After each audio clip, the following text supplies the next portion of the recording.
And good evening. Welcome to the Deltahead stream. I am James Howell, and tonight we're going to do part 2 of Dead Space as part of as the Halloween game this year.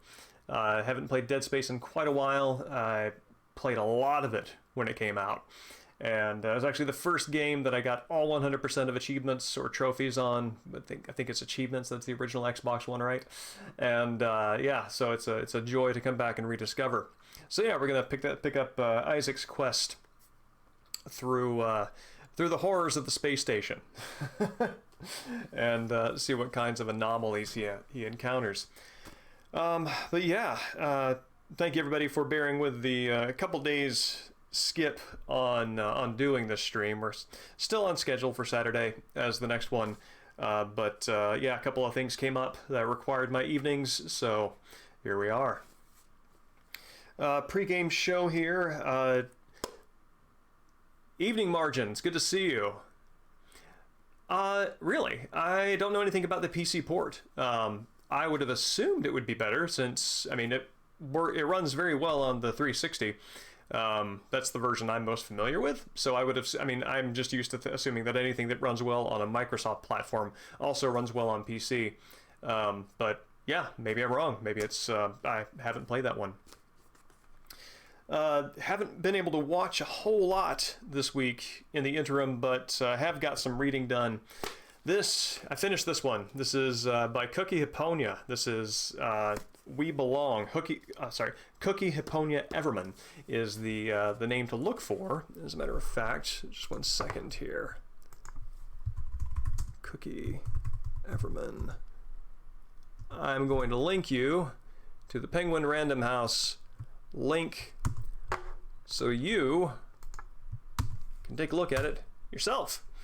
It is a fantastic book that is, if I were to say what it is about, it's about many things, but probably on the highest level it's about balancing different identities from home of origin and home of destination and home of present.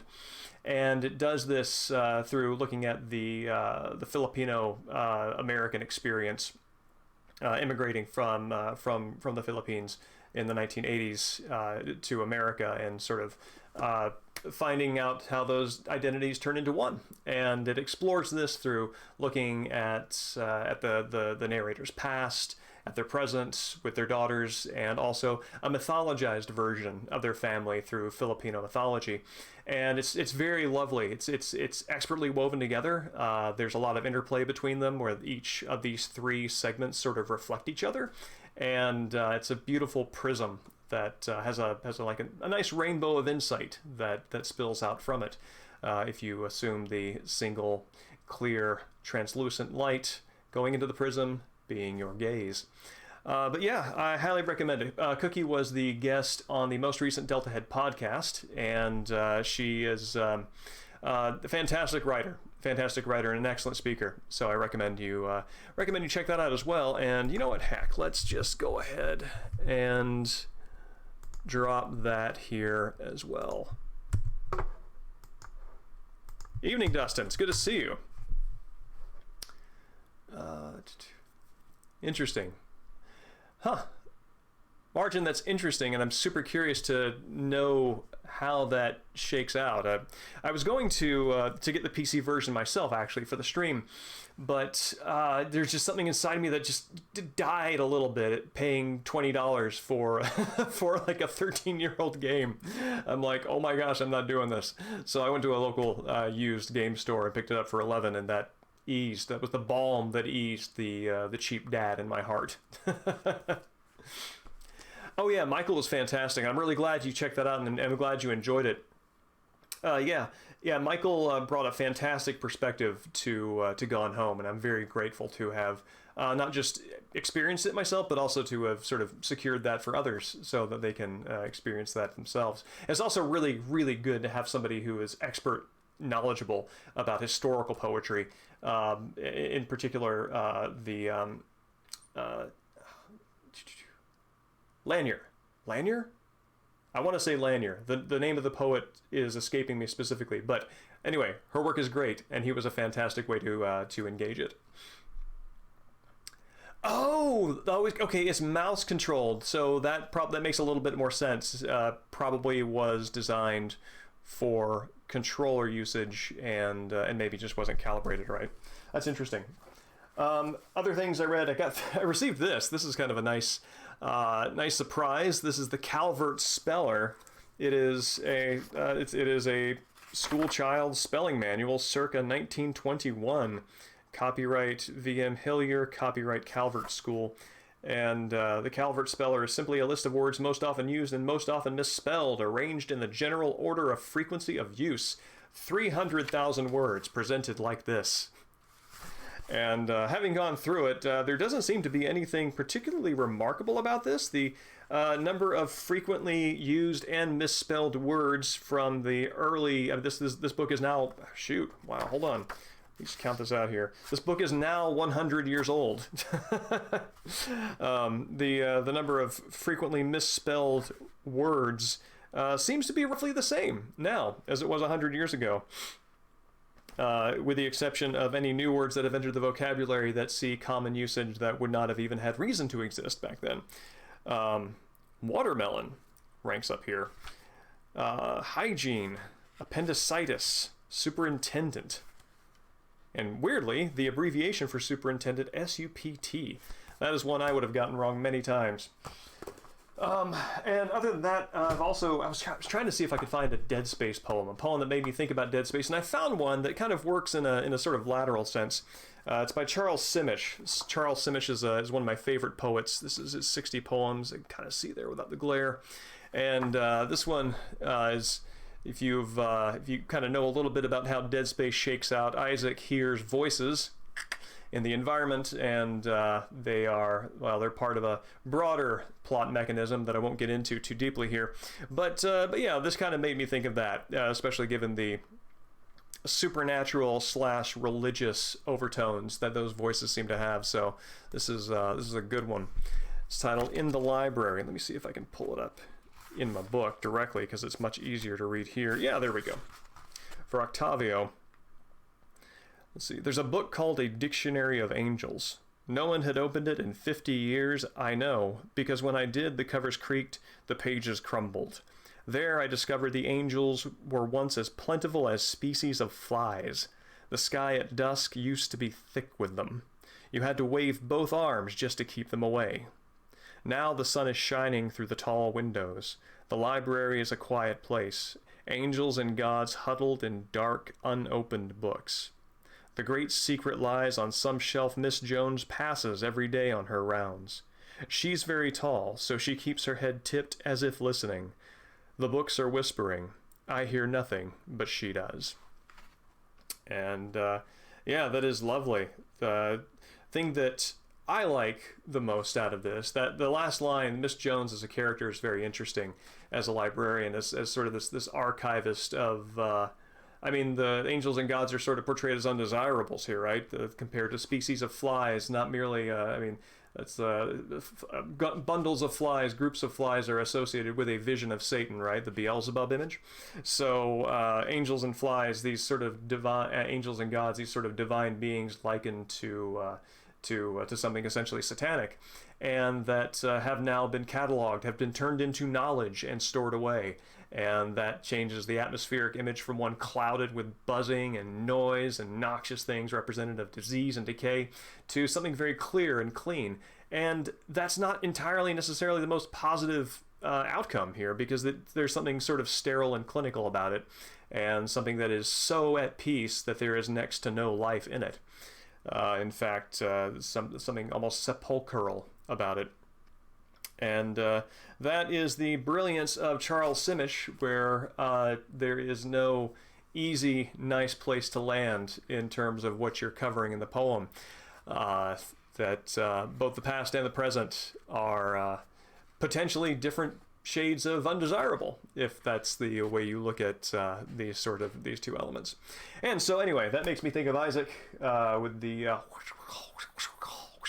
running around in his head as our poor tortured engineer in space.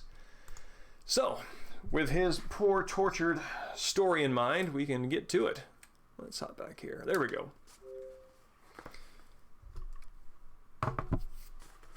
Let me pull this up here so I can see what you fine folks are saying.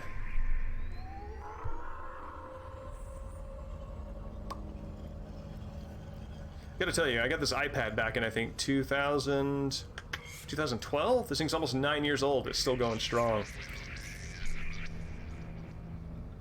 Which, given Apple's sometimes penchant for forcing obsolescence, I am pleased that this is the case.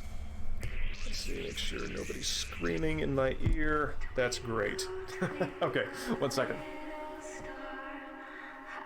I have not seen the I have not seen the Dead Space remake footage. I was aware that was happening, but no, I haven't seen it. It's really interesting to me to see a game like this subject to a remake, because this is, to me, this is of the era of games when games were remade, and so I guess, you know, games that. It makes sense to remake games that we remember from our childhoods or from eras when technology was so not advanced that we can do things now that we couldn't. And you know, the Dead Space remake might well prove me wrong, but for this genre of game, outside of any kind of mechanical adjustments, it's hard for me to think of what we can do now that we did not do then, as you know, third-person action games go. So I'm really interested to see how that shakes out. And that is, again, not to throw any kind of shade on it, it's just to say that it is interesting to me to see that I am like, why remake it? It's a modern game when it's, what, 13 years old, I think? Certainly old enough for me not to want to pay $20 for it. Yeah, no, I always assume the best out of any endeavor. And so I'm excited to see it.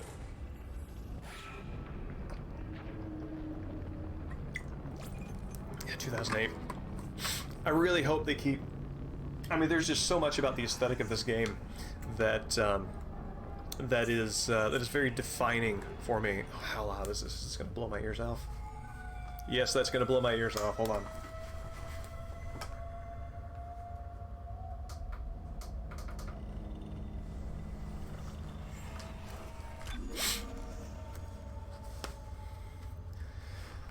And the big question that I'm asking, are they going to make it backward compatible for the 360? So, if I can't play it on this machine, no dice. Kidding, guys, I'm sure you're doing great work.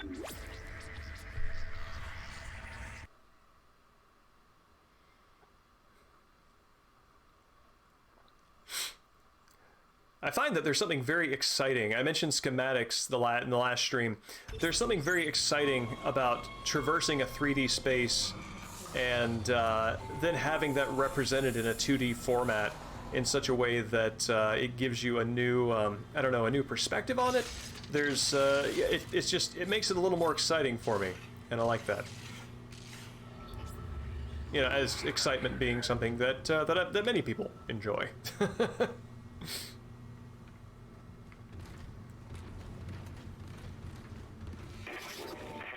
Two problems, and we're working on borrowed time here.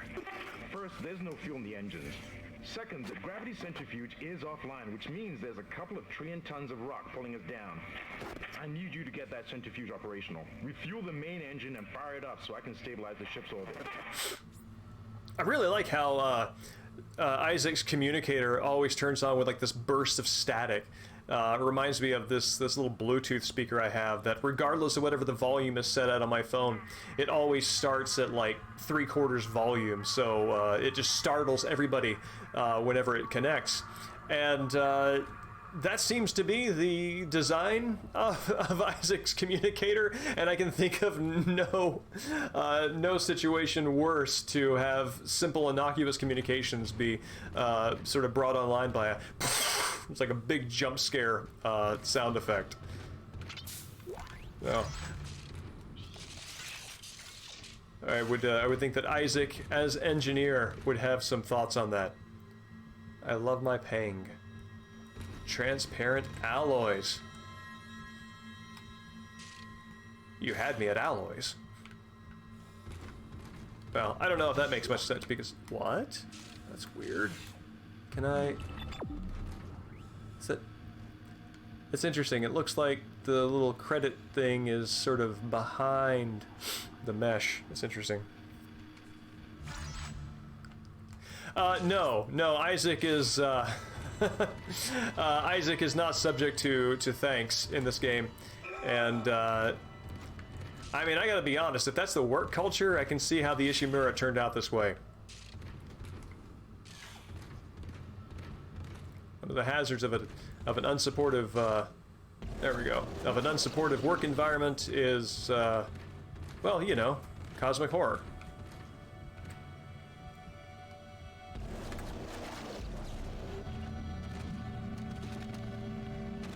That is...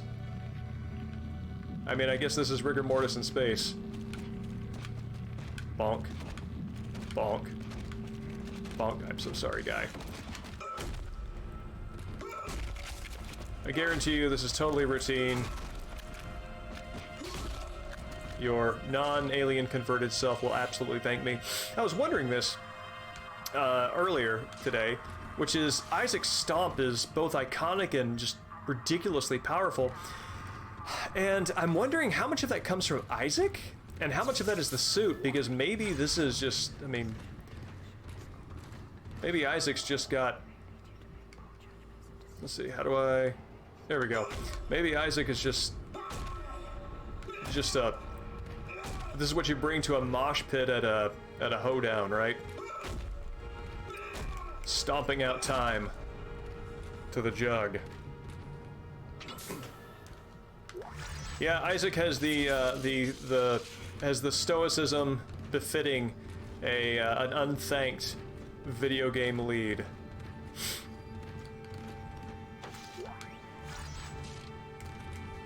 I mean, some might say that in this circumstances, manners should take a back seat, but you know what? I say that manners always have a space in the front. Personal log. Acting Chief Engineer Jacob Temple. It's been 2 days since they pulled that planet open, since the captain died. The panic, the riots, they were nothing compared with what came after. Our friends, our co-workers, started coming back. Changed, coming back to kill us, drag us away. Rucker disappeared this morning, and I have to assume he's dead. My crew, they're starting to crack. I'm trying to keep an eye on them, but right now I have bigger problems. We're hemorrhaging fuel, and the primary engine is laboring. Danvers and I are going to try to reach the fuel depot to see if we can fix it. Temple out. Good luck to you, fella. And yes, the personality conveyed. You can kind of hear the disgust and the disgust and rage.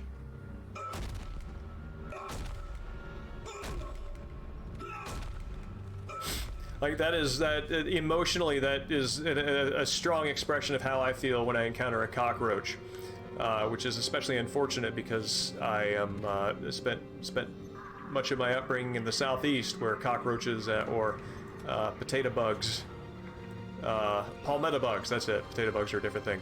Palmetto bugs are many and frequent. Jesus, horrifying animals. Glee, let me take a look at that.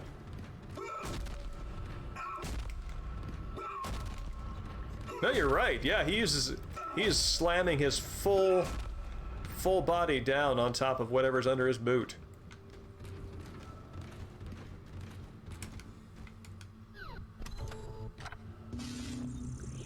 First we stomp, then we shop. This seems like a smart choice, but also I want to save for upgrades. So let's leave that as it is.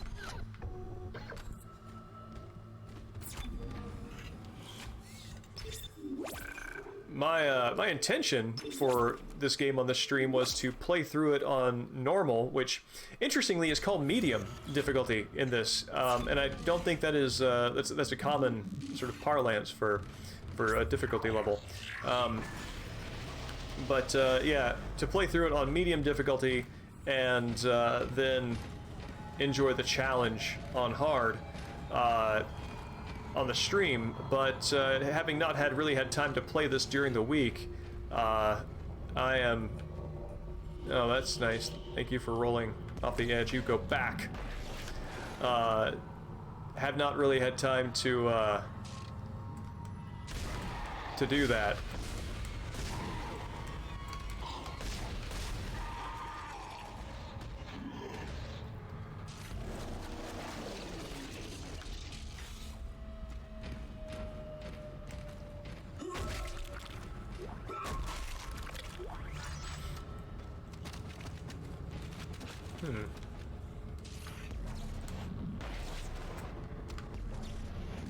Oh, that's what that is.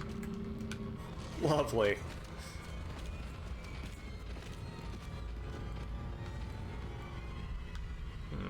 I still have some very agitated... I still have a very agitated string section playing in my headset, which makes me think that the danger has not completely passed.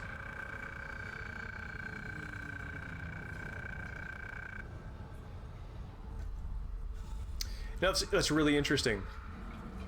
Let's go to 6-minute attack. Who the hell would attack us out here? First the captain dies, now we get attacked. Carmack says someone on the bridge staff killed him. Can't believe that. Goddamn chaos now. Can't get through the bridge. Can't get through to anyone. Everyone's running. Getting the hell out of here. Should probably join them. You can just kind of see him pausing and sort of tapping the desk with an index finger and sighing in between each sentence as he's typing this out.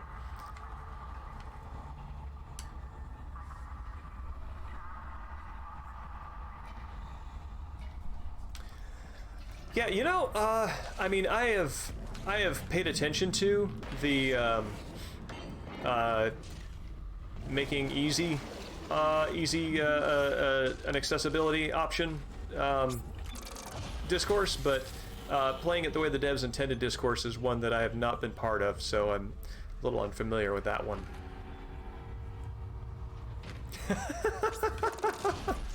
Look at that warning poster. It just had the fingers severed right off, and the blood spatter on the wall is just the perfect unintended punctuation. I imagine that whoever did the graphic design on that posthumously must be, I mean, in universe, must be posthumously celebrating that, wow, somebody really understands my work. It really conveys the message, this machine will cut off your fingers.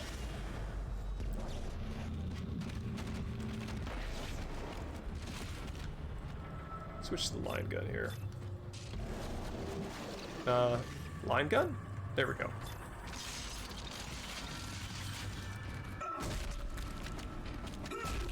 Ah, I don't like that.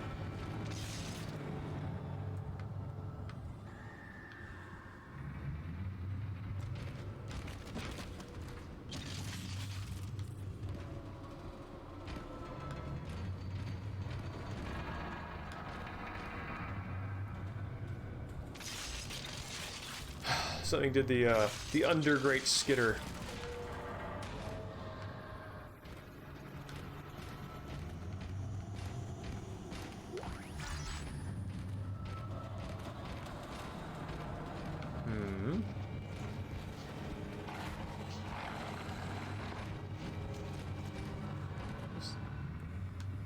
All sound like perfectly normal noises.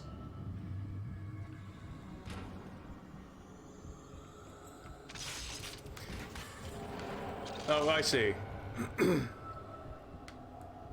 I remember people having talked about that with respect to Metal Gear, like what difficulty was the like what was the actual experience of Snake Eater or Shadow Moses or something.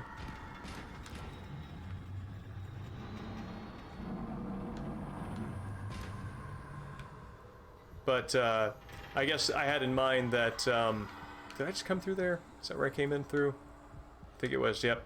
I have in mind that just the way that discourse has now come to mean something that has exploded unreasonably on social media, that what you were talking about was a reference to one of those instances.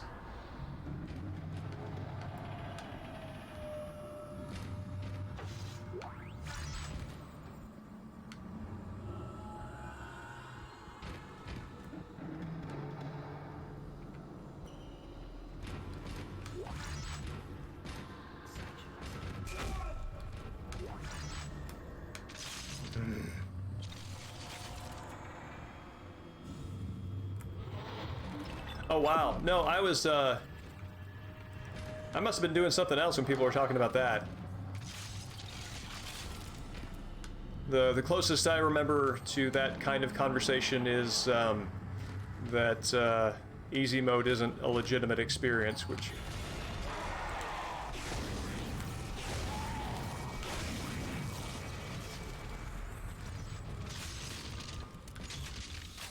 I do not believe.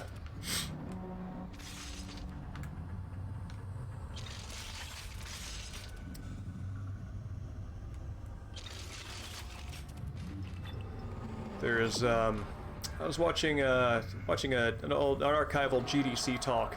There's actually a really fun one if you like game design. It's called Cursed Design Problems, and it's a lot of fun. Highly recommended. In it, as part of his overall conversation, he breaks down two different ways that people will engage a game.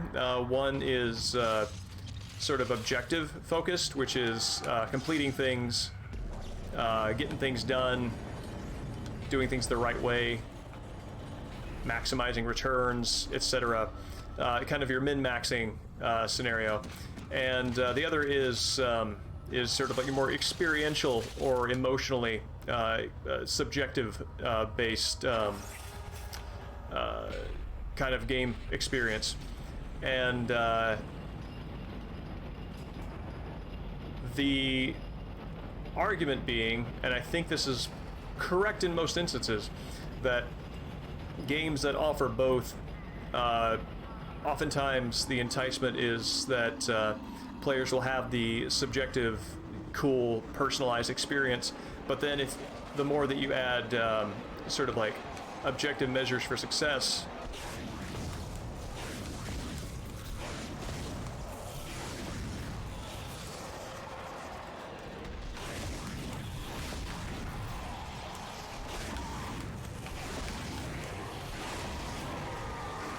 nope, that was the wrong one.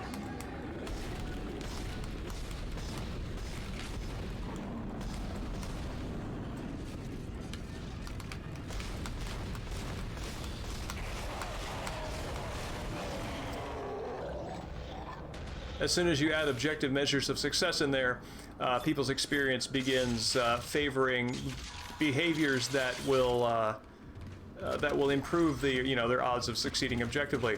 So the curse there is that you create the possibility and the expectation of a subjective experience, but what you actually wind up manifesting is one in which people are, trying to do it right.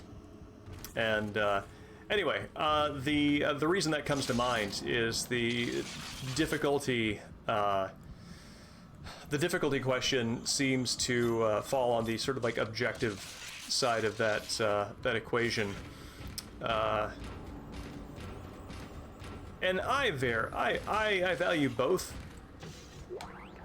I go for the sort of the big boss ranks and stuff like that, which is definitely an objective success priority, while also enjoying the idiosyncratic and weird. All right, let's listen to this. Never should have let him live. Never should have let him live. Shut it, Danvers. Shut it. Engineering log. Temple reporting. Someone has shut off the fuel lines to the primary engine and damaged the valves in the process. They need to be repaired before I can reopen them, but we're running out of time. With the engine offline, orbit decay will begin in less than 10 hours. I just can't understand who would do this. If it's one of those crazy unitologist bastards, I'll break their neck. Anderson said they were coming. We never should have let them live. Shut up, Danvers. Help me with the tools. Temple out. Classic Danvers freakout.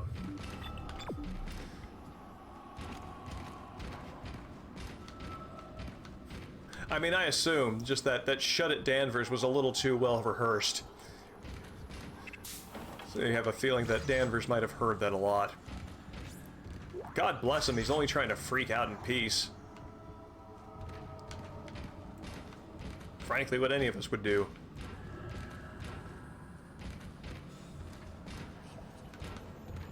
I now see that I could have used my kinesis to grab these things and hurl them at the enemies rather than waste all my ammunition.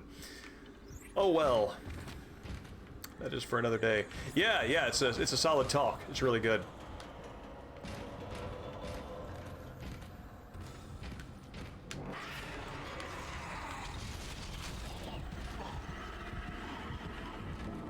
Well, sir.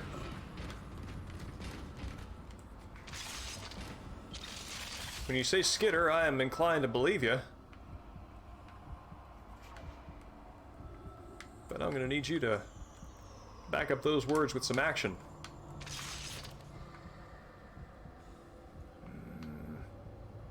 Alright, guess forward is the only way.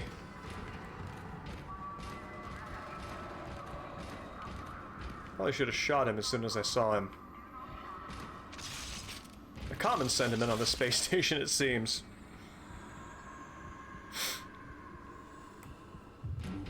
Stay as in stay home or stay your hand? Which I guess could both be the same thing, but...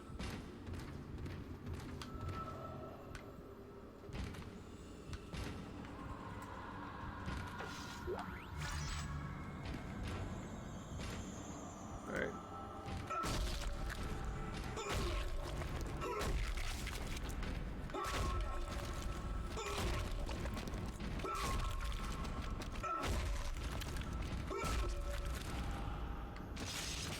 That treasure is just a little too conspicuously at the end of a dark hallway that pins me in. Absolutely stay in the stream. That's clearly the wise choice. Metroid will always be there. I'm here for 2 hours.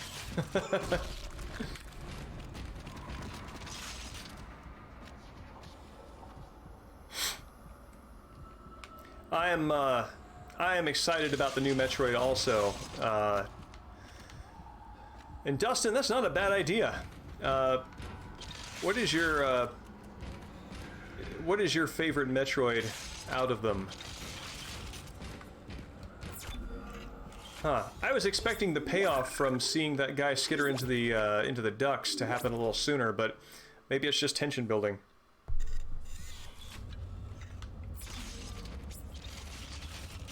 As I am... Oh yeah, the Ripper. That right there is a good weapon. Refueling sequence activated.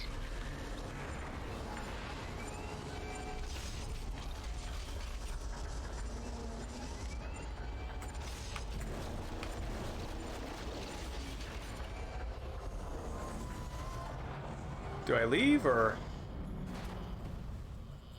finish? Feeling complete. Okay.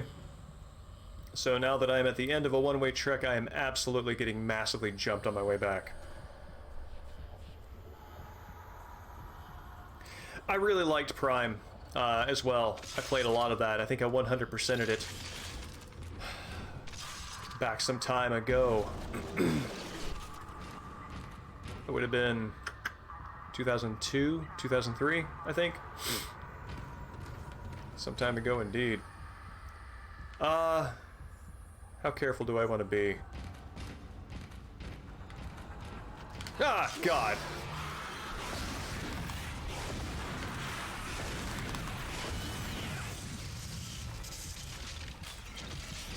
Thank you, horrible monster, for answering my question. Ah, gross, the parts are still moving even when it's dead.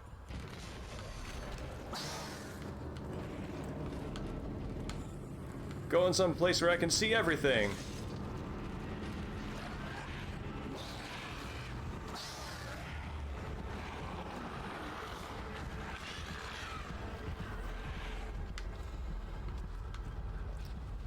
There you are.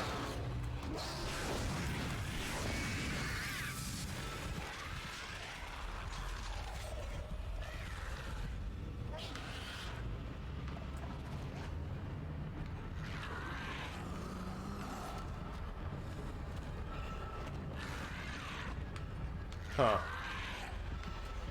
Seems to be trying real hard to shoot me from over there. Let's try it. Let's see how this works. Oh, there we go.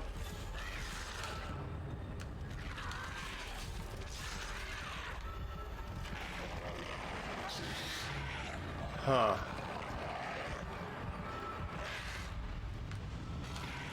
AI is not recognizing that there's a barrier. So let's try this.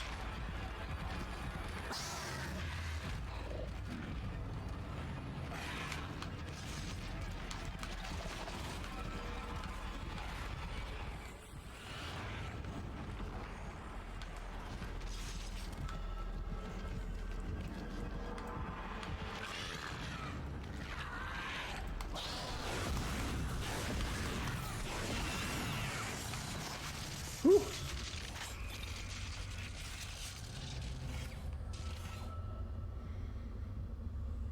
Oh no.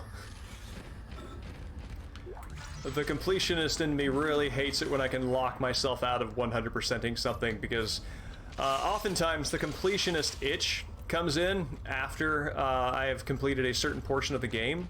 So yeah, that's deeply unfortunate. Oh hey, is there something here? There is. Somebody left their wallet on top of the counter. Or a catwalk is how we're going to say that word now.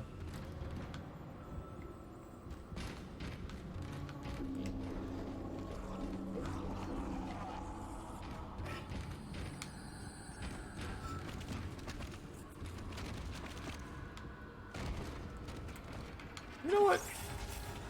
Just in case there's something waiting for me on the other side, we're going to carry this and keep it.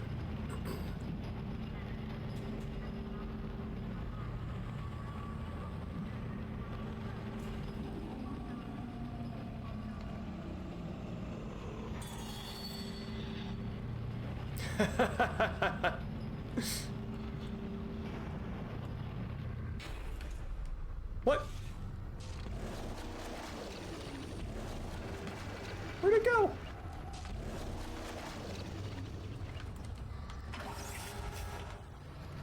I'm really curious to see if that left my possession and then went back here. So yes, we are in fact going back for it. Is that something? That is not something.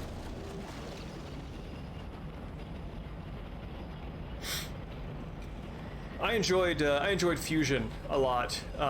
Fusion felt like the most interesting sort of post Super Metroid-esque game. All right. We're gonna try this again.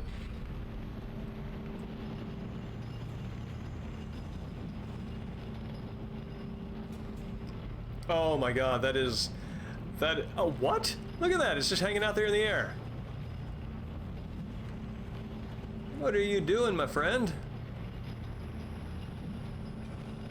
Let's see if the same thing happens here.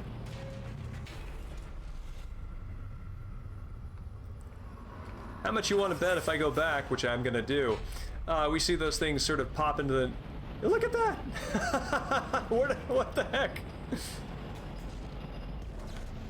They are in fact still existing and grabbable. Okay, so what I'm gonna do now is... What happened if I... Does it happen on this side too?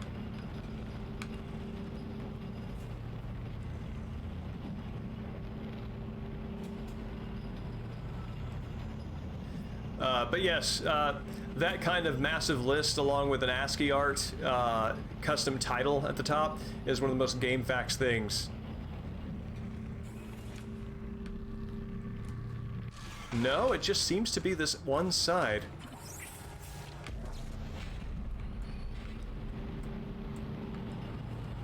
Well, alright.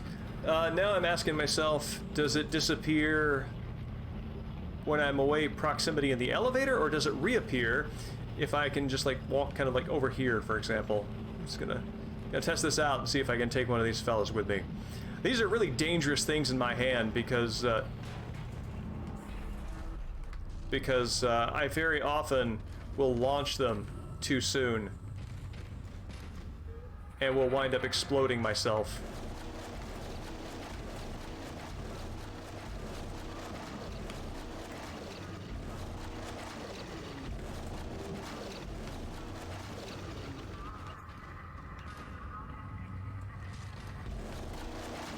No, they seem not to exist anymore. Weird.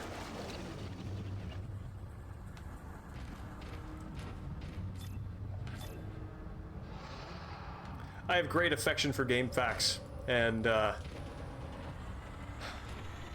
way of communicating game information. Refueling sequence activated. Sufficient fuel to fire primary engine. Whatever you did, it's working, Isaac. I have a fuel reading. It's only a quarter full, but that's enough to restore orbit once you bring the engines online. What the hell? False alarm. Thought I saw something. It's interesting that that is listed as a playback audio log, implying that that has been recorded, but that is clearly not the case. Yeah, getting into arguments on game facts when I was younger is, I mean, everybody outgrows the internet at some point, and that was the cusp of my willingness to be internet. And then I was like, oh, you know what? No, this is not a productive use of my time.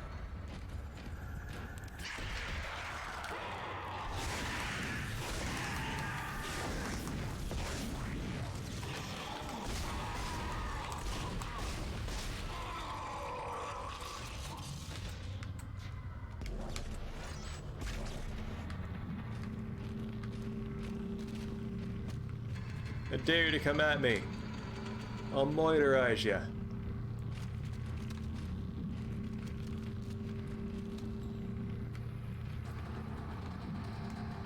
Alright, that's what I thought.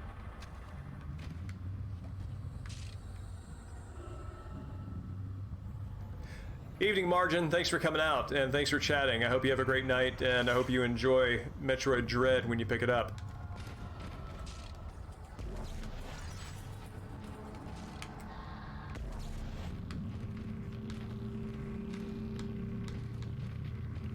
Well, I guess that's that.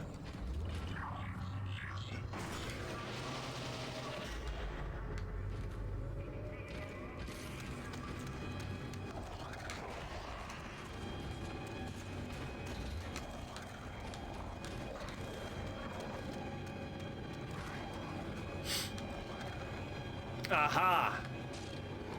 They transported that carcass back to the chair. And I think that my stomping of it prevented that monster from turning it into one of the really just like super gooey molasses versions of the monster.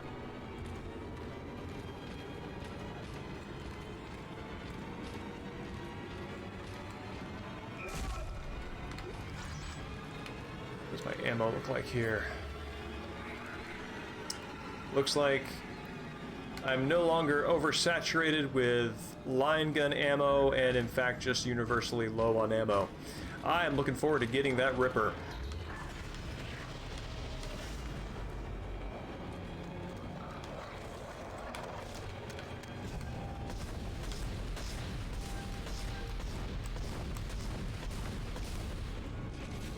Those look like floppy physics. You jerk.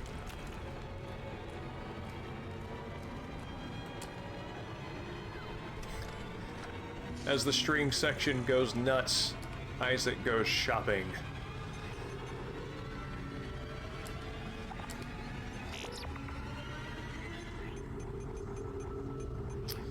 And yes, I believe once I get to a station, I can upgrade my health.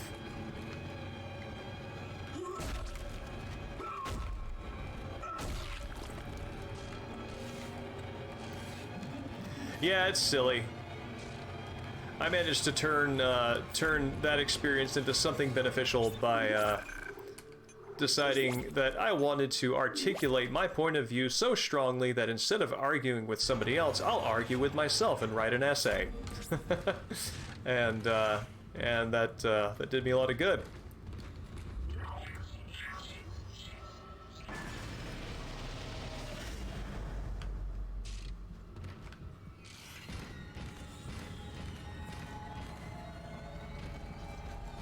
Have I already been down here? I have, but I'm gonna try to plug this,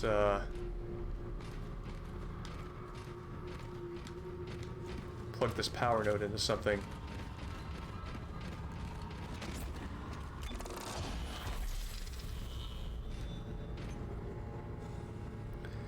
Super jump, is that is that the thing where you run really fast and then jump? I'm not remembering exactly. Oh, yes. Oh, I already have an HP. You know, I think that's good for right now. I'm not really getting hit. I think that I'll probably benefit from upgrading one of these. Reload.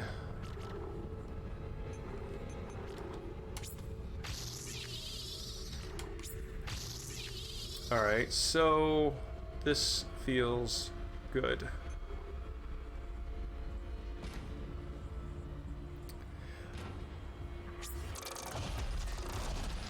Oh, yeah, no, I can assure you, you are not alone in wondering what the heck is up with that.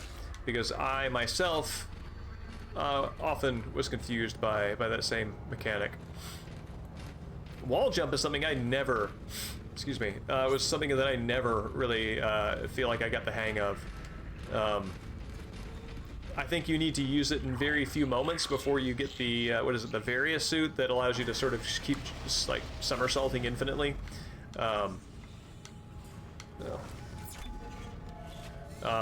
Which basically takes away the need to do wall jumping entirely.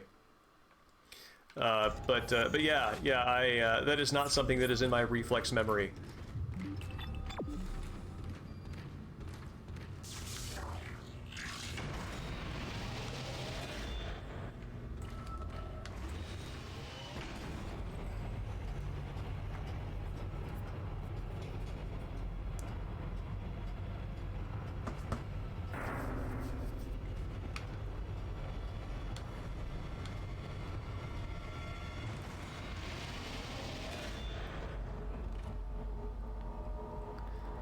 Huh, as it opened up, I read Tory decontamination,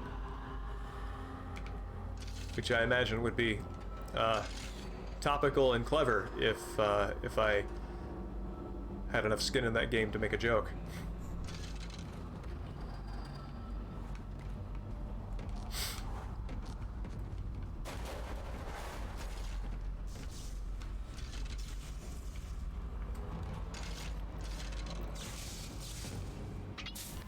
See, if you don't have enough content or material to make a joke, the next best thing is to acknowledge that you know you have the opportunity and are electing not to take it. Either out of consideration or inability.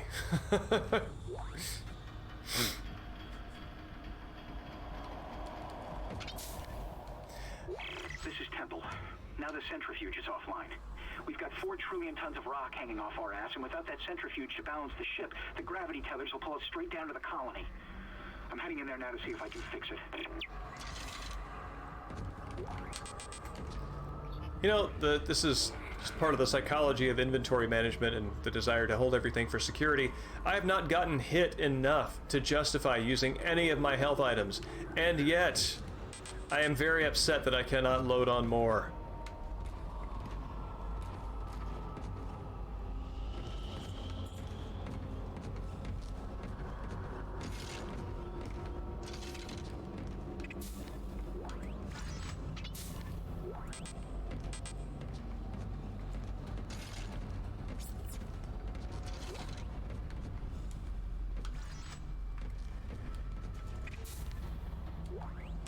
Oh no.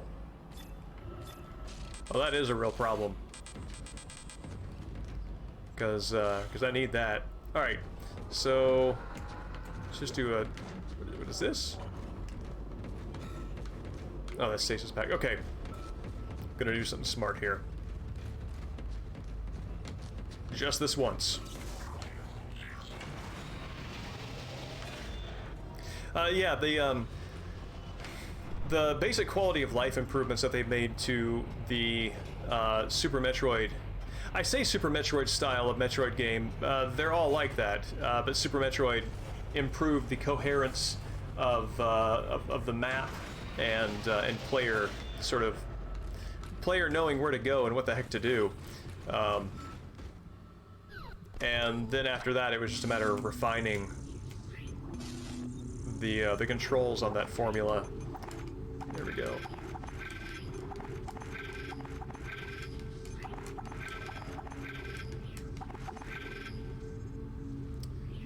Yeah. Yeah, that's good.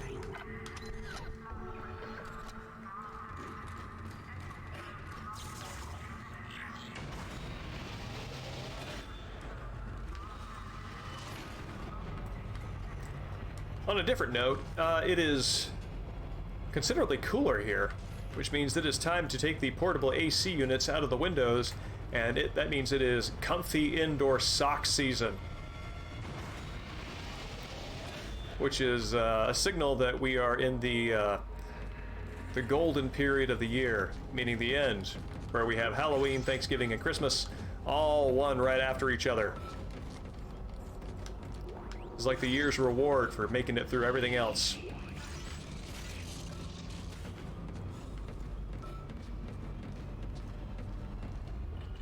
Right? I know some folks really like summer, and God bless them, but the end of the year has always been just such a magical time. Decontamination sequence activated. Please stand by. Oh, I am trapped.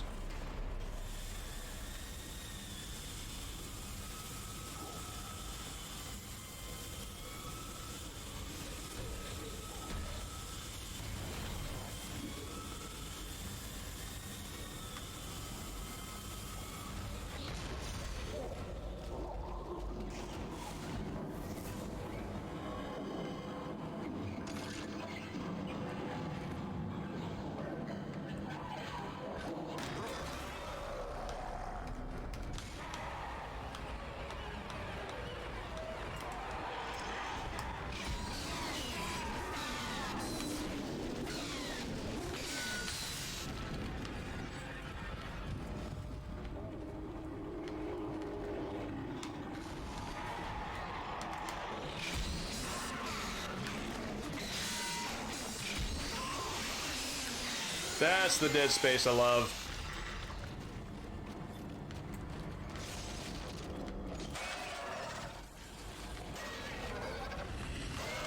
Oh, crud. Oh god, I hate these. I hate them, I hate them.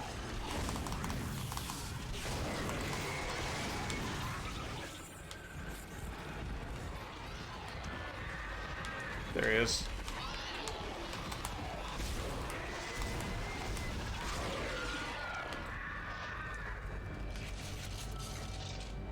That do it? That did it. Good God. Decontamination sequence complete. Thank you for your patience.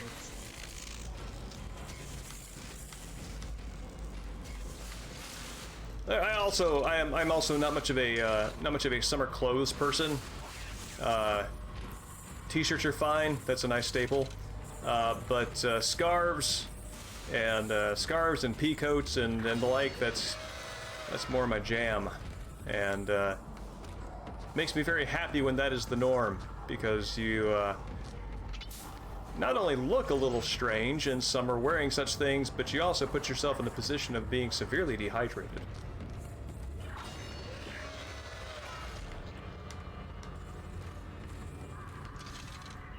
Yeah. Don't go it alone. Take assurance.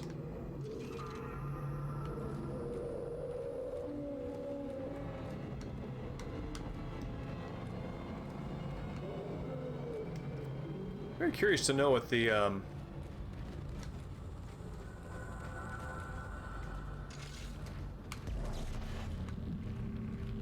I mean, I guess if I were a monster, I would just howl.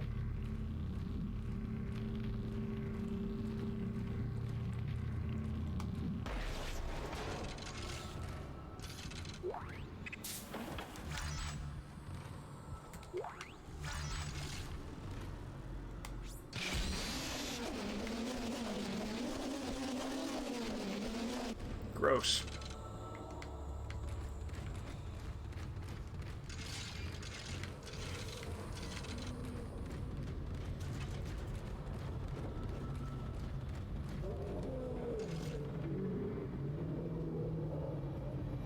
Oh my god. Actually, that is another reason why I am coming to enjoy winter more, is that the buildings here are absolutely equipped for dealing with cold weather and not at all equipped for dealing with the heat, as I have complained on more than one occasion.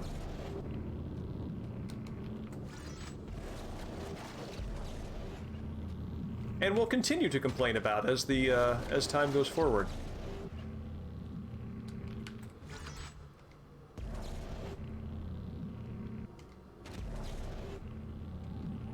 Anything else?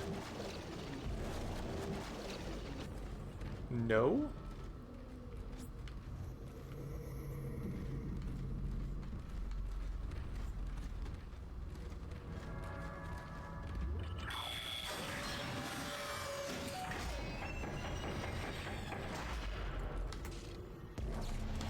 Really love how generous they are with the save points. There's something about liberally distributed save points in a game that doesn't let you save from menu that says to me, the designers have kids. And sometimes you gotta go. Evening Arcs, good to see you.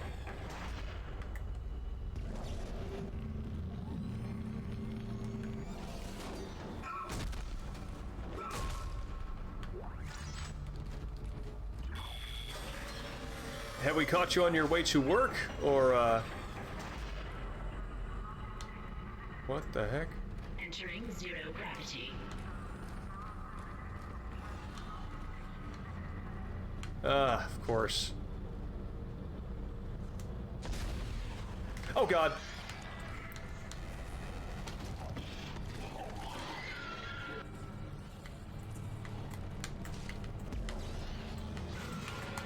Ah, crap! I missed!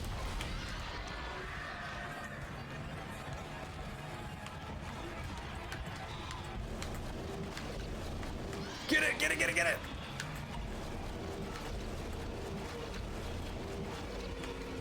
Why is my aim so bad?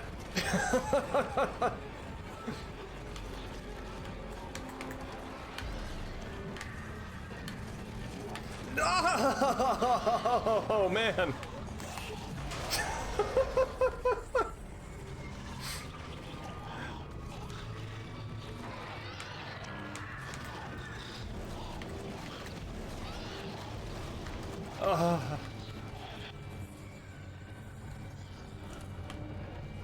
That was a lot of work for a very specific payoff.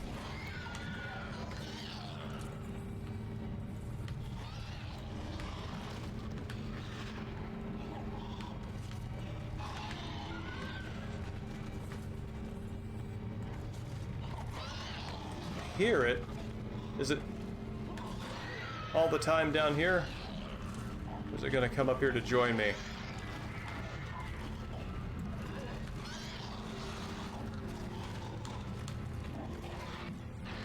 I think it's just stuck down there.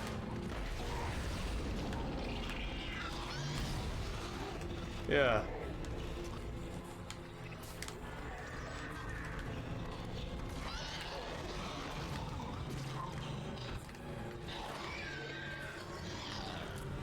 Fella, what are you doing?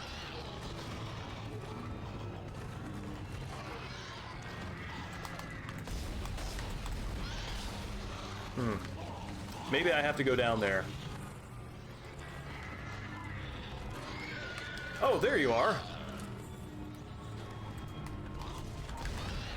I want you to know I'm very proud of you for having made it up here. Oh! Oh no. Switch, there we go. That's the weapon. That is,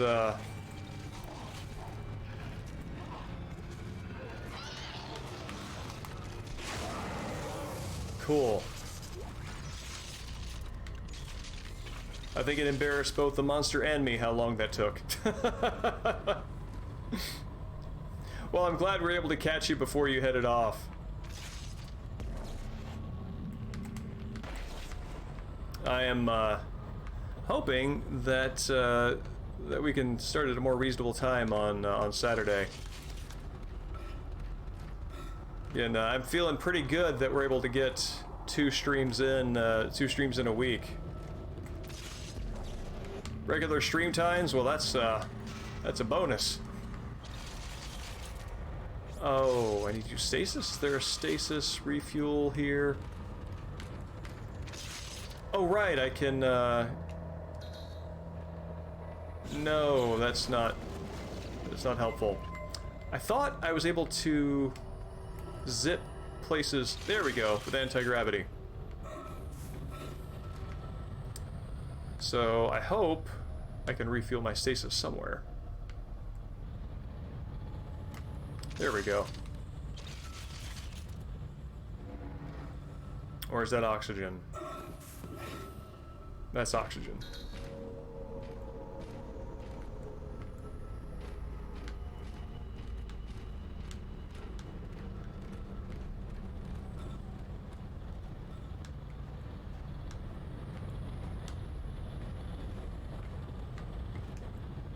Ah, there we go.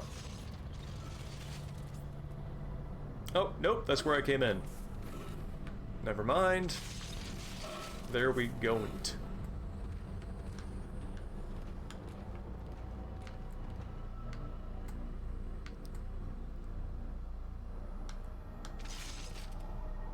All right.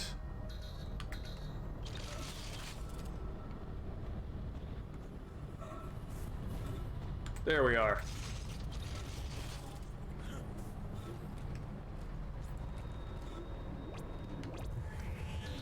I think it is neat how Isaac's anti-gravity flying animation, he flies, and then at a certain distance they just rotate his character model so that his chest is flush with whatever the surface is, and then they have the same landing animation, just rotate the camera. So they don't have to do something special for different angles.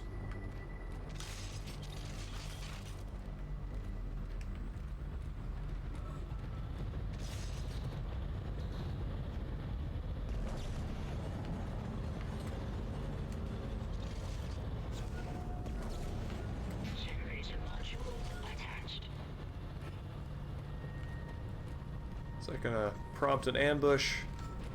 Seems not. Very good.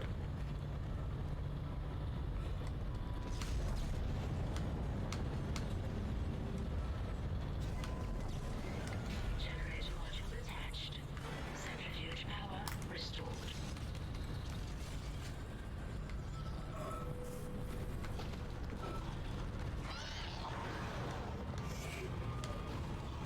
I don't see it.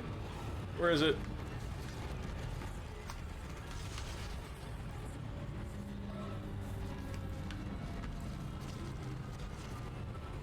Oh, there it is.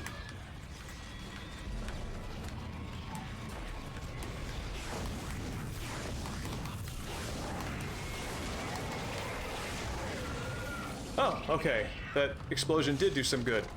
I was just thinking, like, I'm not really making the most of those environmental destructive objects, but it looked like, based off the fact that that one just flew into bits at a slight touch, that explosion did some splash damage, so that's good.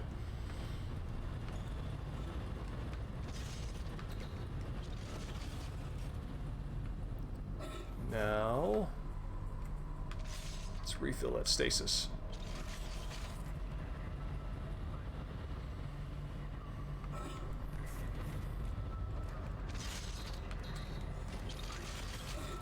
But yes, as I was saying a while back, I really like Isaac's anti-gravity walk. The sort of very deliberate forcing his feet down so that his boots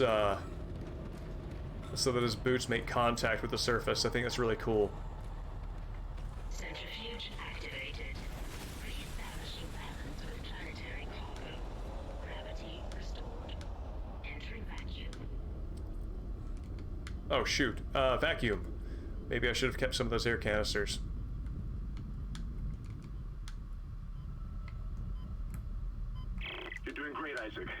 Centrifuge and gyros are both 100% and stabilized. Now, I don't know how much time we have left. Oh man, just talks right through it. Doesn't even listen to Isaac's death grunt. Alright. Objective added. Don't stick your head in the centrifuge. Let's, I just want to make sure this doesn't turn into anything.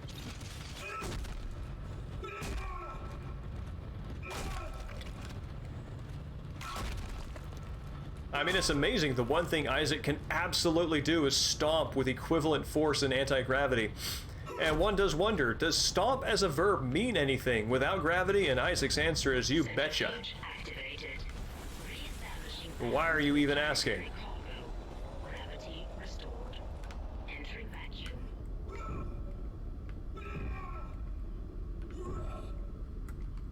In space, no one can hear you scream, but stomp? Well, now you're talking space language. You're doing great, Isaac. Centrifuge and gyros are both 100% and stabilized. Now get out of there and focus on the engine.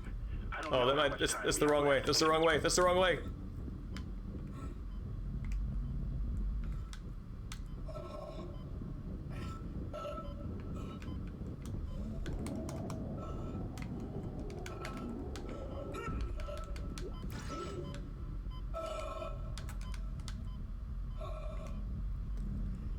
Let's hope that there is something good for Isaac here, like a yeah.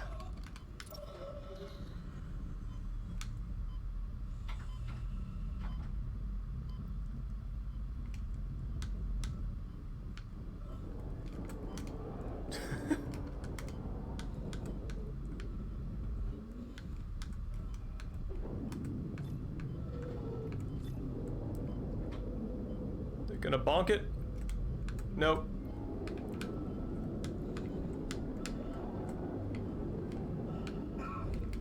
How are you still alive?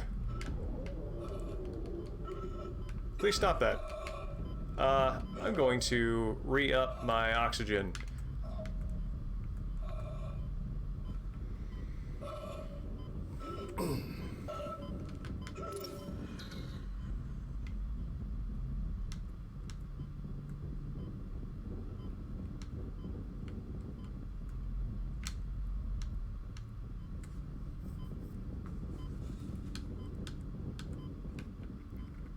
Is there like a goodie or something over here that I could be seeing? Nope, there's not.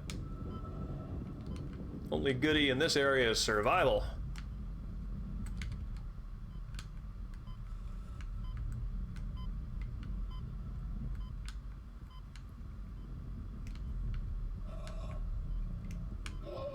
And that's a treat we can all enjoy. Well, I mean, those of us who survive, that's kind of the catch there, isn't it? Aw. Someone left me ripper blades. Exiting vacuum.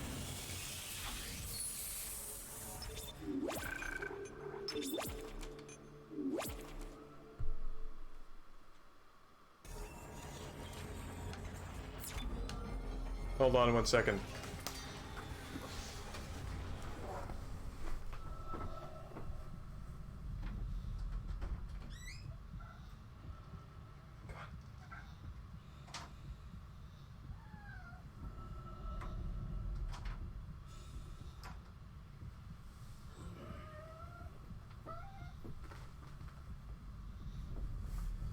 We'll see how long this lasts.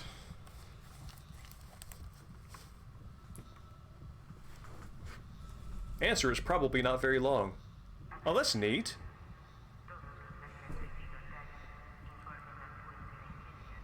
That's kind of cool. It looks like you get a little bit of camera shake whenever the centrifuge would have its sort of like large piston thingy, whatever you call it in physics, that you would have that swinging by. You can exist up here. That is my compromise.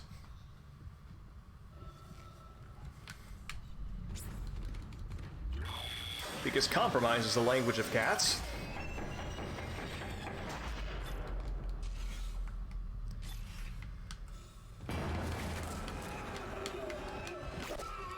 Ugh.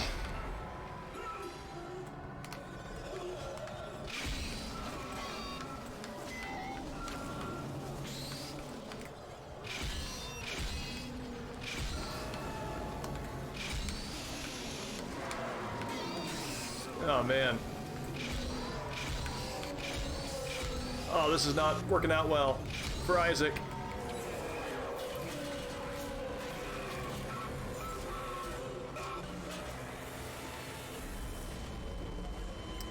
Yeah. Yeah. Ripper indeed. Rip. Oh my god, I'm so lucky she's just hanging out up there.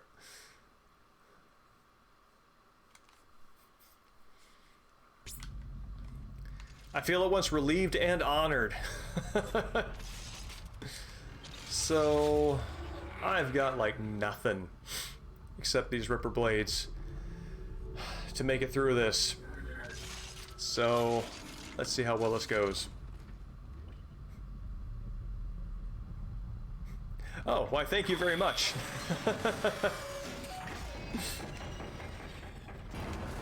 Yeah, here we go. This is a round 2. It's you and me, giant pus thing.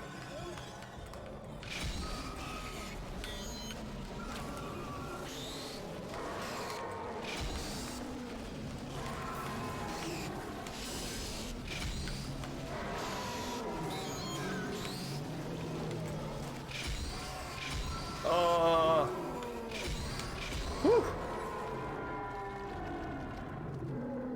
Jesus.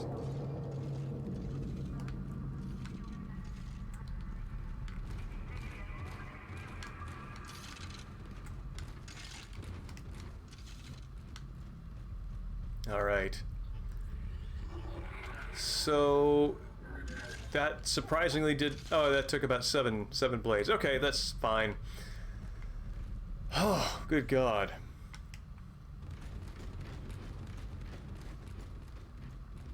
Because I know that set piece was coming as soon as I saw the damaged environment on my way in, and yet still forgot what with all the centrifuging.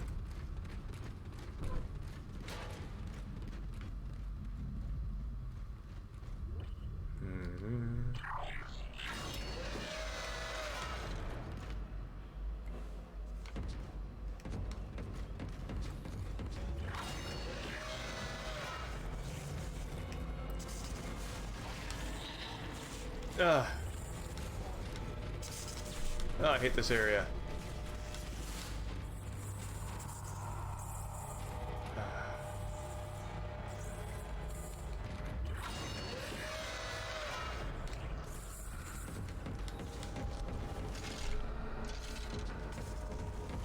I know it's gonna be like, yep, right there.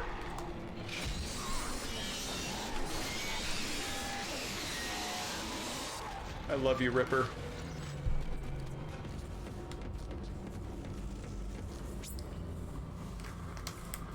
Oh, you. Say goodbye, cat. You had your chance. You always have your chance.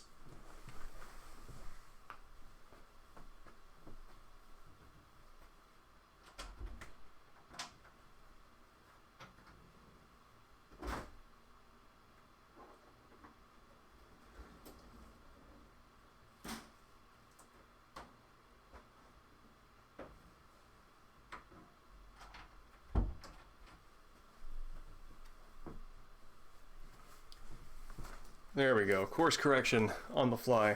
My fatal flaw was did the puzzle game wrong in the barricade that I set up outside my door to stop her from trying to pull at things from underneath.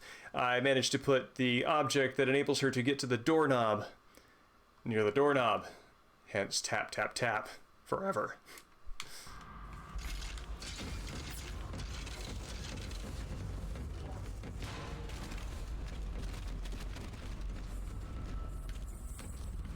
Okay, cool.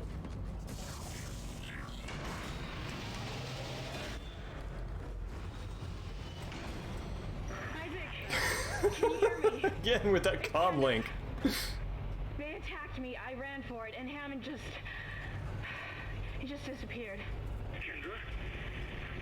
Where are you? Nice to see you're alive and well, Hammond. I've barricaded myself in the computer core. I can hear them moving outside, but I don't think they know I'm in here. I can launch into everything from here. I hacked the route and found some reports from the colony. Even before they cracked the planet, the colonists were experiencing widespread dementia. It seems to be related to some artifact they found on the planet. Something called the marker. I'll keep looking. I've got your location and I'm going to unlock the door to fuel storage. You can get to the engine chamber from there.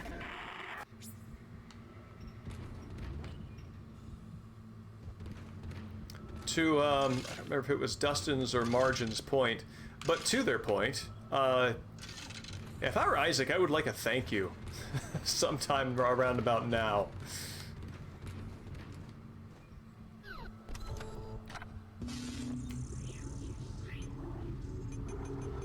Alright, let's sell this fella. And let's buy a power node. And some ammo. This seems smart.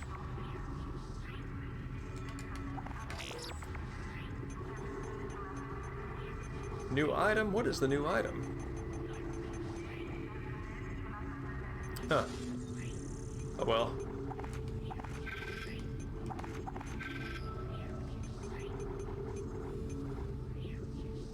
Oh, let's...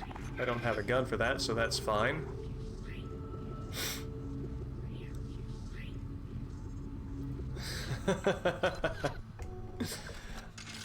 I mean... That's a very good joke. Want you to know I respect that joke.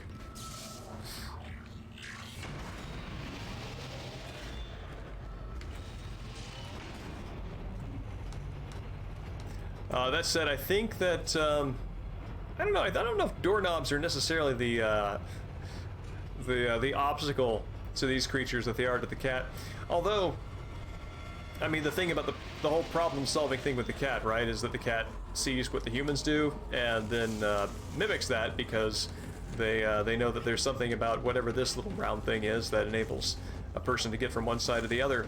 And I would love it if there were just some aliens that were taken just straight-faced seriously that also had the same logic and were stymied as such. Reload. Oh man, they bury the damage boosts way on the other end of these things. Okay. So, 1, 2, 3, 4. 1, 2, 3, 4. Okay, these are equally buried. I think that the top path gives me the quickest route to the most. So with whatever power nodes I get next, it's just a feast of upgrades.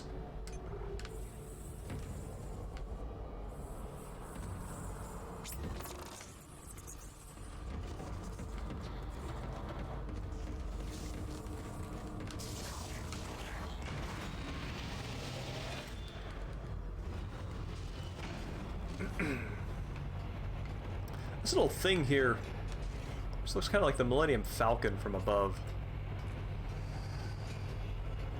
I mean, not if you look at the circle part of it makes me think of the Millennium Falcon inside the overall shape.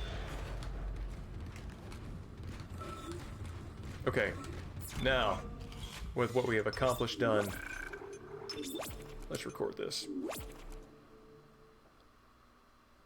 Cool, thank you. After I said that, I suddenly started to look at it from the point of view of somebody who might not see the Millennium Falcon, and it occurred to me that maybe the outline of the shape would be what somebody sees. Warning: variable gravity. It's like the ultimate trip hazard.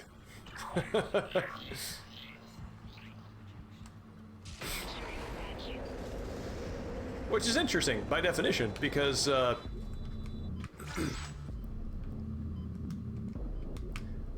tripping often implies Entering zero gravity. unpleasantly landing. But if you are in zero gravity, tripping just means, well, I think landing would be a generous outcome, depending on where you are.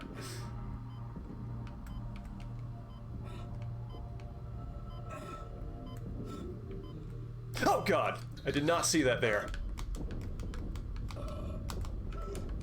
Ah, crap, crap. Yeah, let's go. Let's go somewhere else. Whew, that was a good jump scare.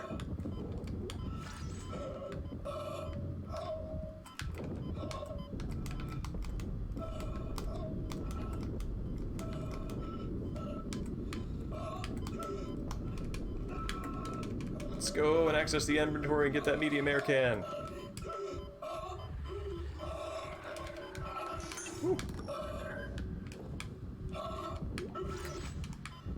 Oh man, I gotta get back to...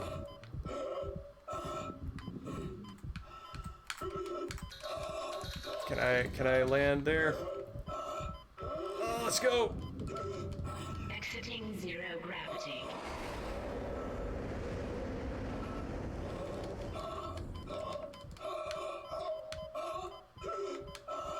Exiting. I don't even know if this is where I'm supposed to be, but it is not where I'm supposed to be. Alright, Ark, I'm really glad you were able to make it by. Hopefully we'll stream on Saturday at a time where you can hang around longer, but I'm glad you're able to drop by nonetheless.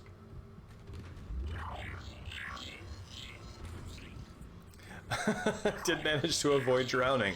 You are correct. Oh, maybe I should heal up first. Yeah, there we go. Entering zero gravity. Oh, thanks. Alright, cool. Is this... That's where I came from. This is where I'm going. Alright. Exiting zero gravity.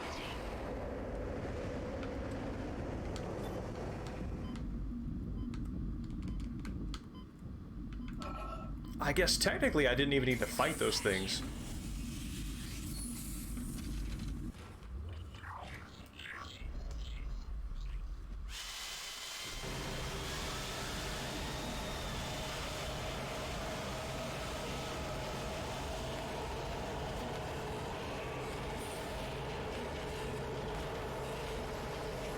Is that atmospheric or dramatic? I think maybe both.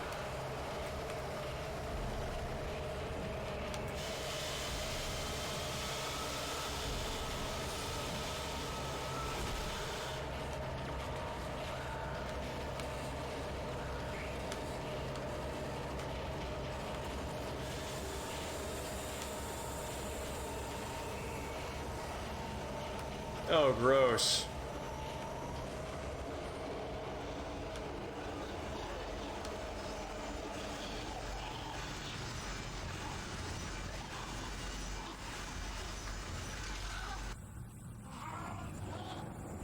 Ah, gross. Kind of your, alien moment here.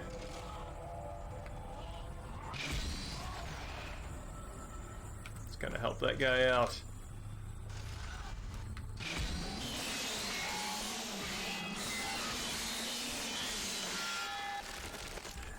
At least I assume I'm helping him out. That doesn't look like the best place to be.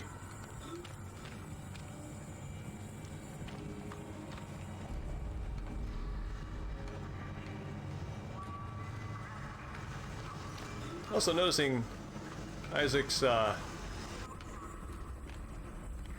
gross sticky walk is also a unique animation, which is interesting because instead of the anti-gravity where he's like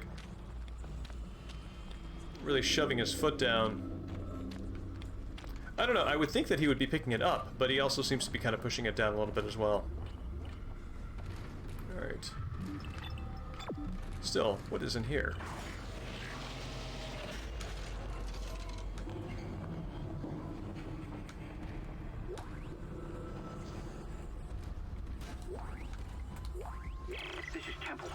Screw the engine. I can't restart it by myself, and with all the other shit going on, it's obvious this is sabotage. I'm heading for the bridge, and then I need to find Elizabeth. I gotta get her off this ship. It's not safe.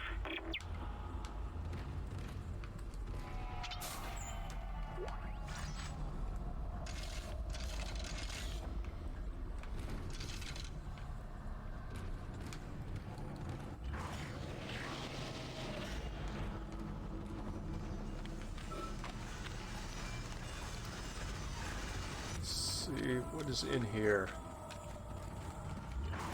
I hear the howls of the others assimilated, and do in fact have the ammunition to free them. Oh, Danvers.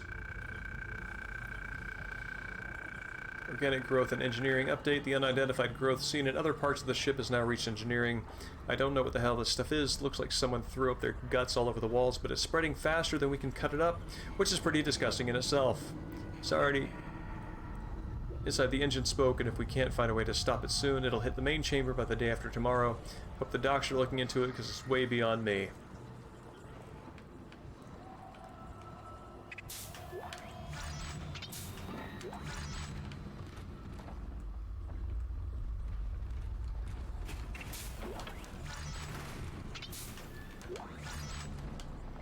The whole, like, I don't know, giant biomass notion as kind of like a horror thing, I get, but I feel like I kind of more sympathize with why it's scary than feel frightened of it myself. I think that sort of mixture of architecture and body horror is not, maybe I'm not the best audience for it.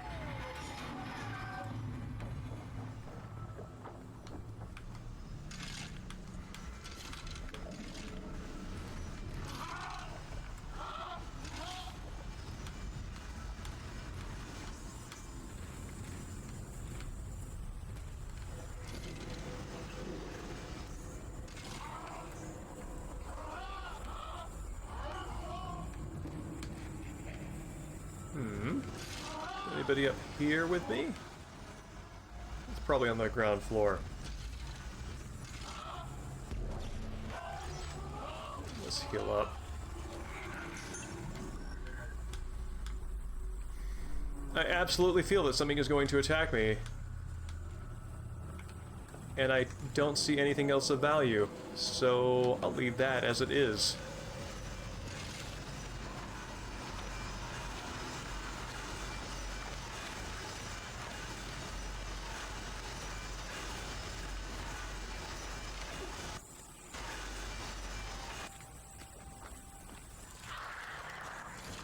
Ah.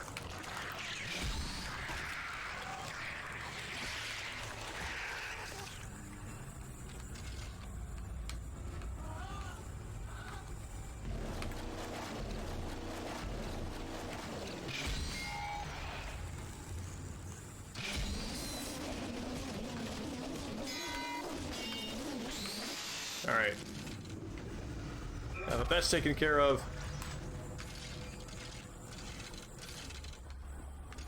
now the spurting fluids, that is kind of upsetting. I remember when I was in biology class in high school, our teacher warned us about having our mouths open when we begin to dissect a frog, because sometimes the pressure inside made the combination of formaldehyde and bodily gunk, well, put it under pressure, so that when you cut it, it just kind of like shoots out. And we all had a good laugh about it because, oh, wouldn't that be gross? And this didn't happen to me, thank God. But it did in fact happen to somebody. And ever since,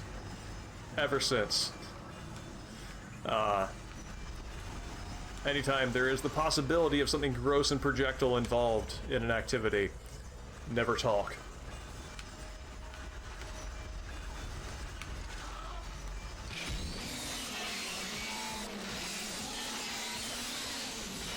There we go. You're doing fine.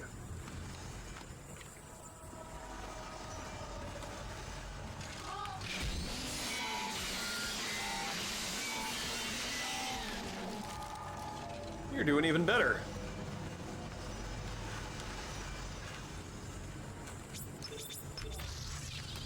I absolutely need all the ammunition I can find in here.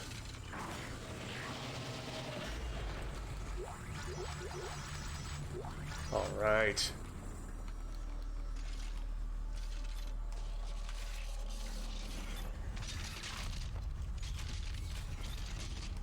Okay, so we are full up. That's very good.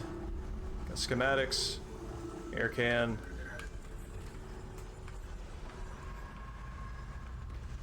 Good, good to go.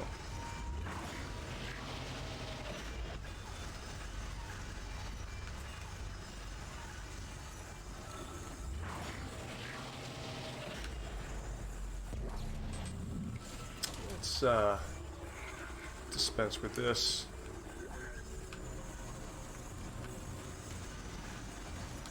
Where is stasis?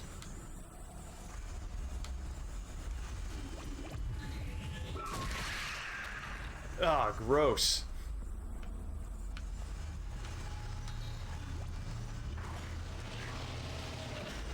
Oh, I would very much like the object that's useful, wherever that rolled off to.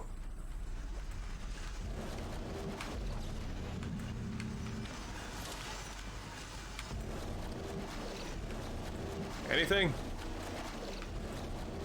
Seems not.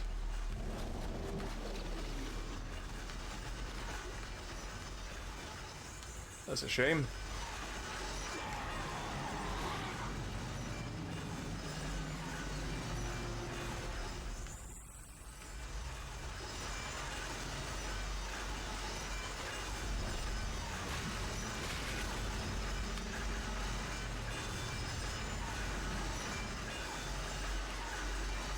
Oh wow, did it actually chew it all up? That's kind of neat. Wonder if it does for this.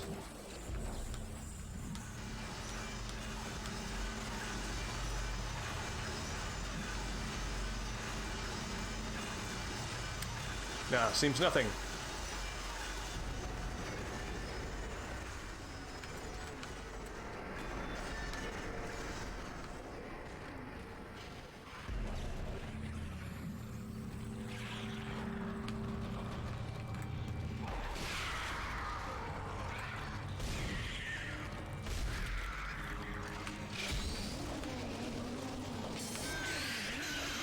Beautiful.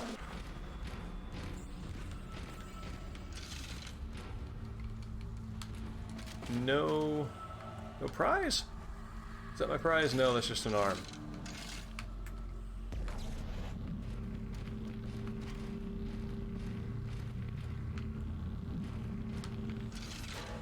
Whew. Gotta be getting close to the chapter end on this. This is, I think this is about the amount of time that I was able to finish 2 chapters in last time.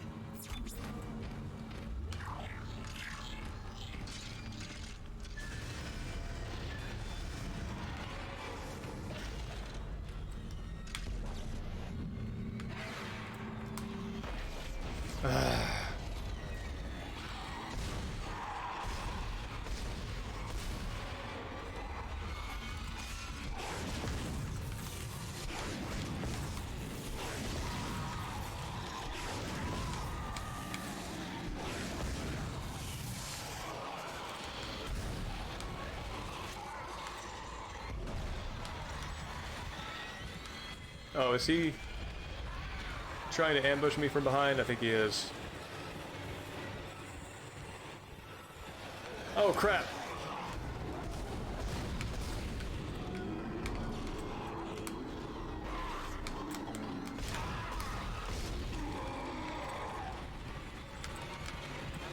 Oh, crap. What? I have never seen one of these before. And that's horrifying.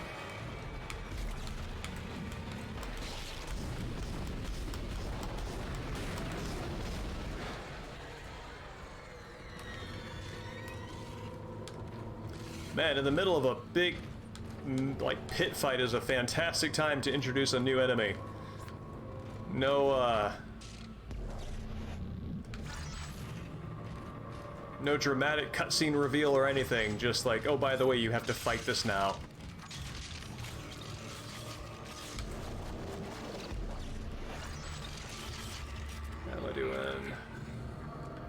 Would really like a shop where I could drop all this stuff off.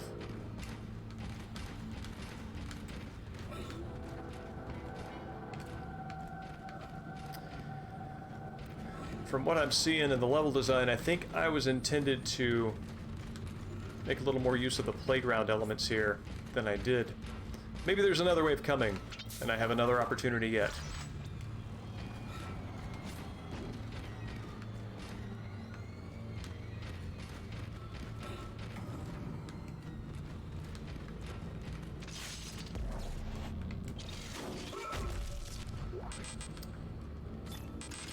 Okay, so that's there for future reference.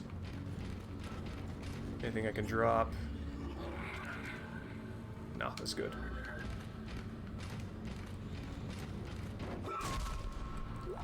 Same.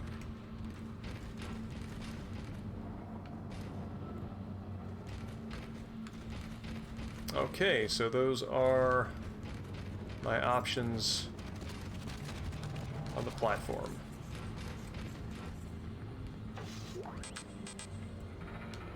I'm pretty confident I will... Well, I assume I'll need it after whatever's going to happen. But we'll see.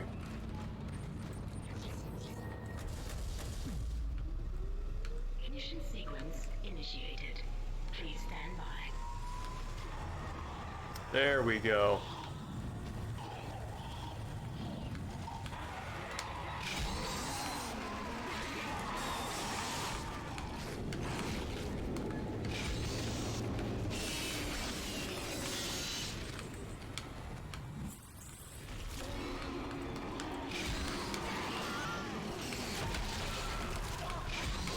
Something is firing projectiles at me.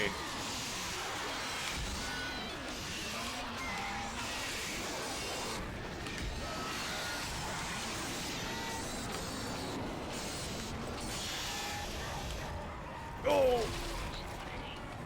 Please confirm ignition.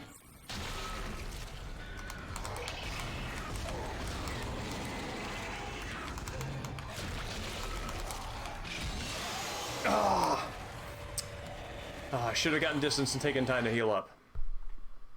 Okay, well, that's what all those extra supplies were for, isn't it?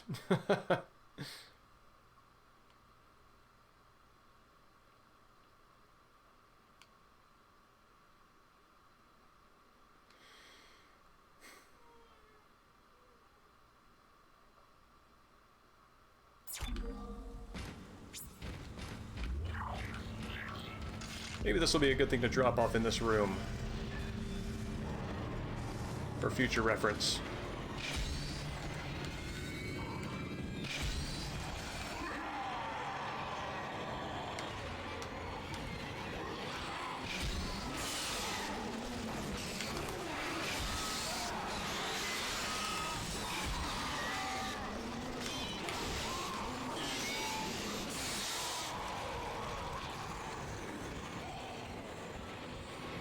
Yeah, there's one of those big fellows around here somewhere.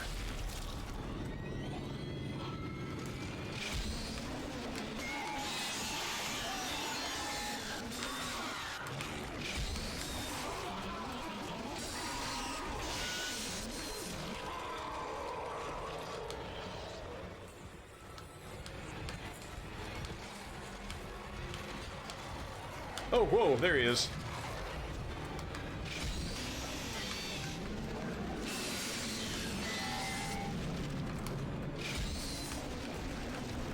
Whew. It's good to know that you can tell when they're dead in stasis when they are no longer paused and their physics have just become unhooked. Oh, here they are. A lot of canisters. Okay, I'm going to remember these are here.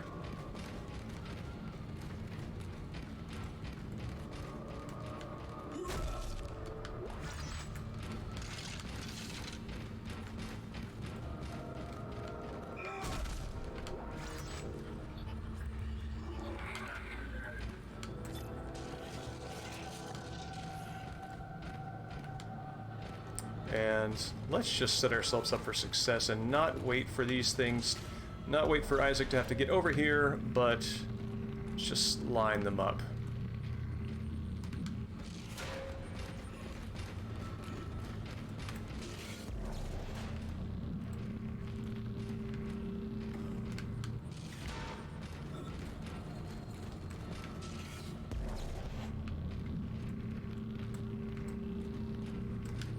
And do we still have the one that I brought in? Did that make it over?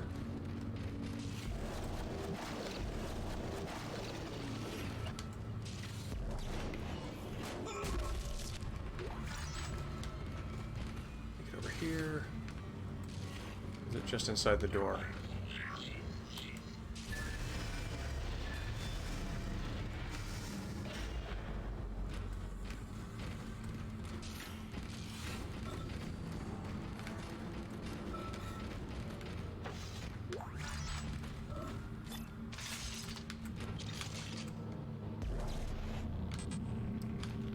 And let's also keep this on hand.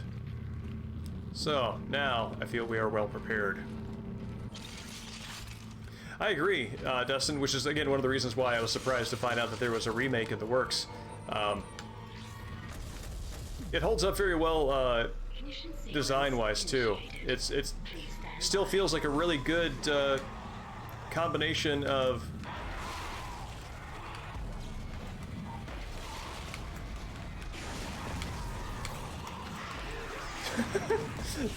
Hit him with a healing item.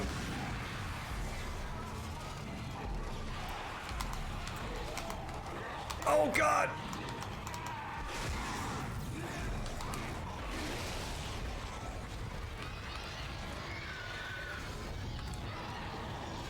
Yep. Oh, go, go, go! Oh my God, you're still alive. Okay. Wow, that's a big old mess of everything.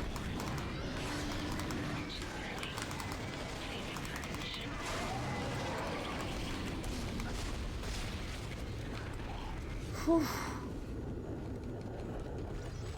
As I was saying,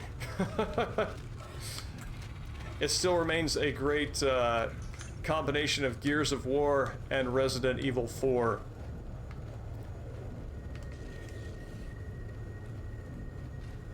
There we go.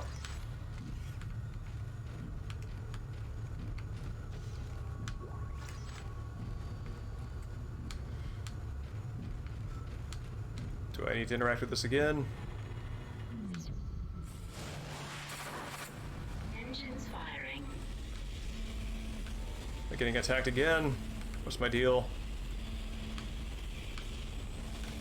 Oh, wow. Maybe I leave now.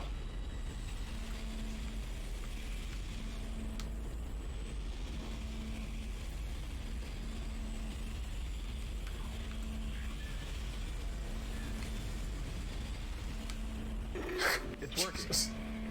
We're online and functional. Finally, some good news. Get a tram to the bridge, Isaac. I'm gonna take us back into a geostation. Wait, we're not safe yet. Ship's asteroid defense system is offline. On the way up, the ship's going to pass through a debris field thrown up from the planet crack. We'll be ripped to pieces unless you restart it. God damn it. I'll start working on it from here. Isaac, meet me at the bridge. You can do more good here than I can. I have to say, I respect a solid goddammit. Paul Danello on Strangers with Candy and Bob Odenkirk on Mr. Show. Stephen Colbert as well on Strangers. They they make a lot of magic from that one word.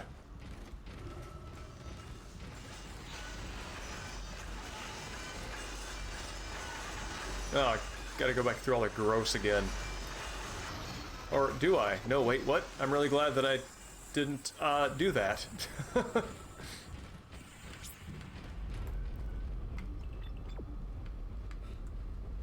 I'm grateful that I checked. Oh, it's right there. Okay.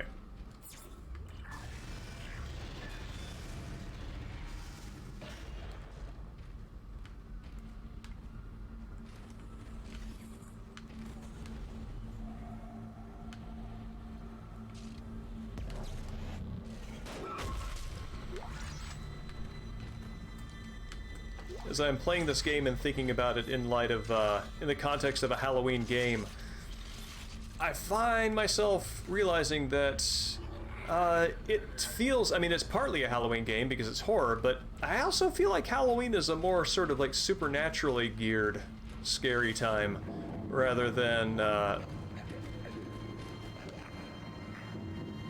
gross, than necessarily a sci-fi horror kind of scary time. Isaac, where are you? It's me, Nicole. Which, don't get me wrong, aliens are frightening. I have 100% turned a car around and stopped making a trip because I got freaked out by aliens. So that is,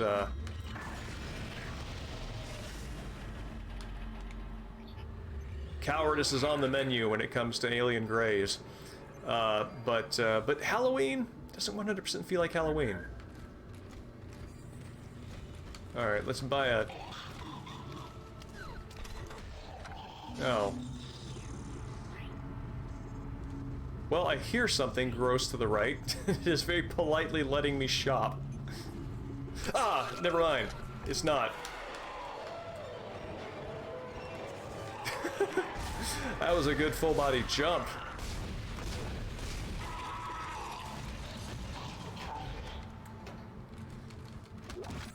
Whew. Feel that one. Well, never mind. It was very politely letting me upload my schematics.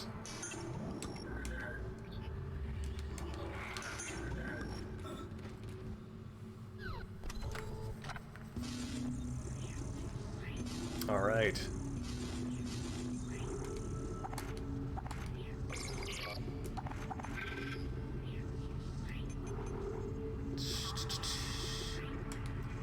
Yeah, let's just store those.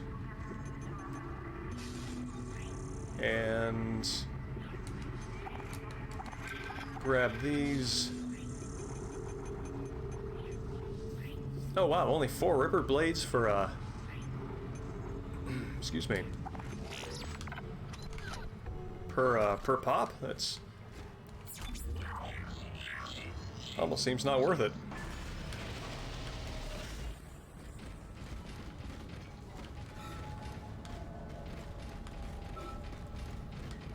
Now we are going to upgrade this sidearm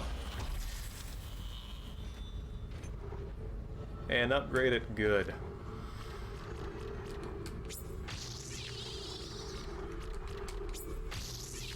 There we go.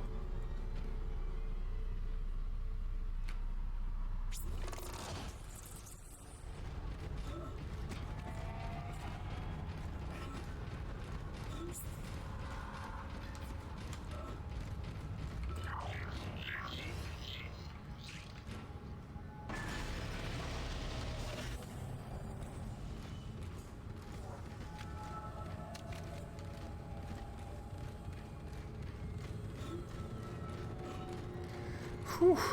Okay. That was a journey.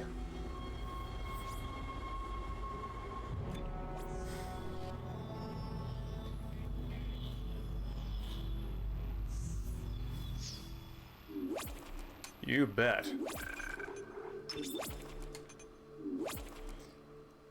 Touching on the conversation that Dustin, Margin, and I were having early at the start of the stream, based on the level of challenge and difficulty, I feel like hard feels like normal. I've died a few times, and on normal I never got touched. So this feels like if it's this feels like what the game kind of, I feel like the experience should feel like for me, and maybe that's just calibrated to my skill level, and that somebody who had a harder time with this particular kind of shooter would find that uneasy. The ADS is completely shut. I'll need your help to fix this. Kendra, if you can hear me, see if you can get into the ship's reports. It sounds like you have better access from there. When were you going to tell us about the artifact, Hammond? This marker? I don't know anything about that. It's referenced in the captain's records. They brought it up from the planet. It's on the ship? In cargo. They think it's of alien origin, but I don't know what the hell it is. Really? CEC didn't know anything about it. You're lying. Back off! I am not the bad guy here. We're all shaky right now. You're gonna have to trust that I don't know anything about it. We've entered the debris field. Get to the captain's nest. I'll explain everything later. Hammond out. Trying to place Hammond's accent, and I don't think I'm succeeding. It's hard to know. Sometimes it sounds English. Much of the time, it sounds American. It sort of sways in and out of different sort of registers, which I think is really interesting because for all the different Englishes that would be on board a spaceship, one might assume that a kind of a cant or a sort of that sort of like the notion of like a transatlantic accent, that's sort of this unique thing that is sort of placeless, that would happen over the course of maybe even like a decade of space travel.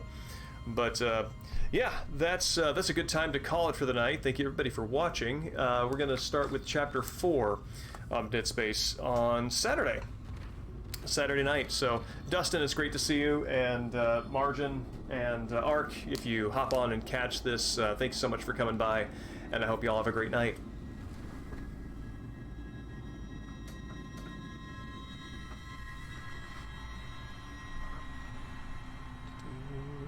There we go. Thanks, Dustin.